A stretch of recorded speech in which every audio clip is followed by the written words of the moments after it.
Good afternoon everybody. मेरा नाम दीपक है। आज हम क्लास 12th की फ़िज़िक्स का चैप्टर नंबर 4 का नेक्स्ट टॉपिक स्टार्ट कर रहे हैं। टॉपिक का नाम है दो धारावाही समांतर चालक तारों के बीच चुंबकीय बल तथा एम्पियर की परिभाषा। इस टॉपिक को समझने से पहले मैं आपको कुछ बेसिक कॉन्सेप्ट्स बता रहा हूँ, उनको आप समझ लीजिए, ठीक है। आफ्टर दैट आपको ये टॉपिक अच्छे से समझ में आ जाएगा। अगर ये टॉपिक आपको अच्छा लगे तो आप अपने साथ साथ अपने भाई बहनों को भी दिखाइए, जिन्हें किसी को ये टॉपिक समझ में ना आ रहा हो आप उन्हें भी दिखाइए, शेयर कीजिएगा, ठीक है। आज थोड़ा सा आवाज़ में प्रॉब्लम हो सकती है क्योंकि पीछे एसी ख़राब है, तो वो फ्लैप बार बार वहाँ से आवाज़ आ रही है, ठीक है। तो थोड़ा प्लीज़ कंप्रोमाइज़ कीजिएगा। तो अब समझते हैं टॉपिक को। हमने माना हमारे पास दो तार हैं। ये हमारा पहला केस है, फर्स्ट केस है। फर्स्ट केस में हम मान रहे हैं कि हमारे पास दो तार है AB और CD। अगर हम देखें कि हमारे पास दोनों तारों में अगर धारा एक ही दिशा में प्रवाहित हो रही है, ये भी इधर जा रही है और ये भी इधर ही प्रवाहित हो रही है, दोनों की दिशाओं जो धारा की दिशा हैं वो समान हैं, तब हम कहेंगे इस तार के कारण इस तार के किसी भी बिंदु पर, चाहे मैं यहाँ कहूँ, यहाँ कहूँ, यहाँ कहूँ, कहीं पर भी, तार AB के कारण तार CD पर चुंबकीय क्षेत्र कितना होगा? तो आपका सूत्र होगा तार AB के कारण, I1 के कारण इस पर या यहीं कहीं पर भी अगर तीव्रता का सूत्र पूछेंगे तो आप सिंपल सा फॉर्मूला दोगे B1 बराबर आप डायरेक्टली इसका सूत्र डेरिवेशन करने की ज़रूरत नहीं पड़ेगी आपको, म्यू नॉट अपॉन 2 पाई I1/R, ठीक। ये इसका सूत्र हो जाएगा। ये काहे के लिए सूत्र है? अगर मैं कह दूं कि तुम्हारे पास एक तार है जिसकी लंबाई हम जानते हैं, ये अनंत लंबाई का नहीं है। अगर अनंत लंबाई का तार होता है, इसको आप अलग से नोट करके लिख लेना।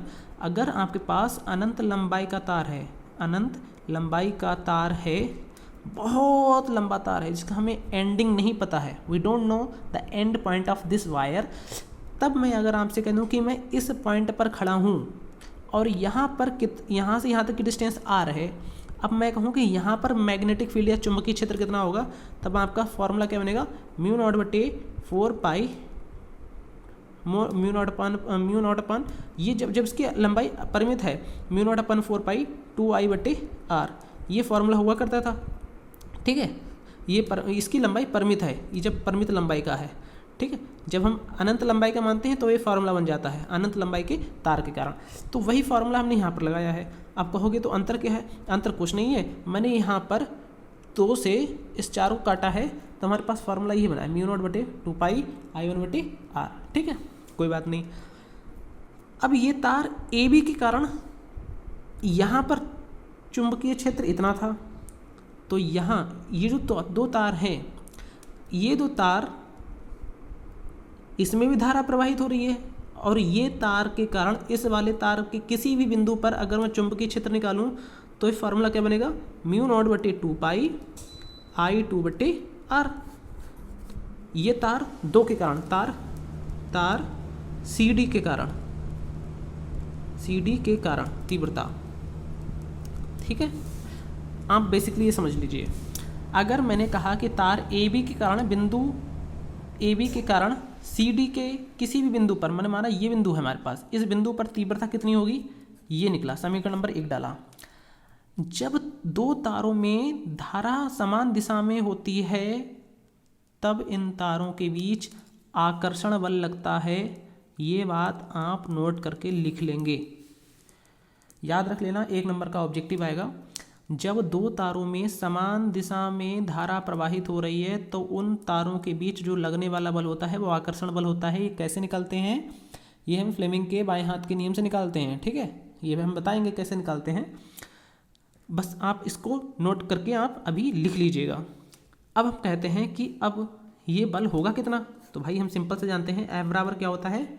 F बराबर सिंपल सी बात है, तार दूसरे तार में धारा प्रवाहित हो रही है I2, लेकिन इसमें जो चुंबकीय क्षेत्र बना है किसके कारण, इसके कारण, तो हो जाएगा B1 और लंबाई क्या है, लंबाई है L, ठीक। सूत्र बन गया F बराबर I2 I2 हम जानते ही हैं।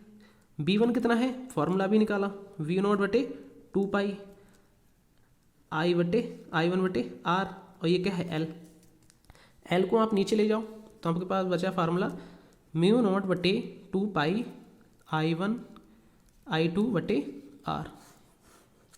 ये सूत्र होता है, ये आपका सूत्र निकलता है जब कोई कहे दो धारावाही समांतर चालकों के बीच चुंबकीय क्षेत्र निकालिए, तब आपके पास चुंबकीय क्षेत्र निकालने का सूत्र ये है, तथा उसके बीच लगे कि बल ज्ञात करें तो बल का सूत्र ये हो जाएगा। आपको छोटा सा डेरिवेशन है, जो मैंने आपको बताया है पॉज करके आप इसे आराम से लिख लीजिएगा।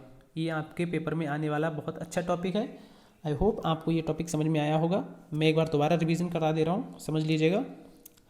मैंने कहा कि हमारे पास जब दो तार हैं, जब दोनों तारों में अगर समान दिशा में जा रही है धारा, I1 भी इधर है और I2 भी इधर है, तब इनके बीच कैसा बल लगेगा, आकर्षण बल लगेगा।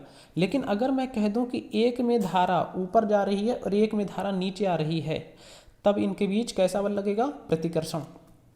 ये दोनों तार एक दूसरे की ओर नहीं जा करके दूर दूर जाएंगे, तो ये प्रतिकर्षण बल लगेगा।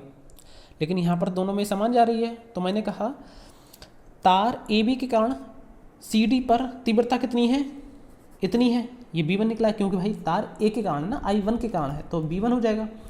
ठीक, इतना हो गया। अब मैं कहूँ कि मैं यहाँ पर खड़ा हूँ, मुझे कितना फोर्स लग रहा है, मुझे फोर्स F लग रहा है। लेकिन तार कौन सा था, I2 था। मैग्नेटिक फील्ड इस पर आया है, पर किसकी वजह से आया है, इस तार की वजह से आया है ना, तो B1 आ गया। लंबाई कितनी है, L आ गई, तो IF बराबर IBL। I2 की I2, B1 की वैल्यू अभी हमने निकाली है, वो हमने पुट कर दी, और L1 की जगह पे L1 रखा है L। तो L को हम नीचे ले गए, तो इसको हमने ऐसे छोड़ दिया, I2 को हमने इधर पहुंचा दिया, I1 × I2/R। तो ये जो सूत्र आया है, ये हमारे पास फॉर्मूला है बल का। आई होप आपको समझ में आया होगा। Thank you so much.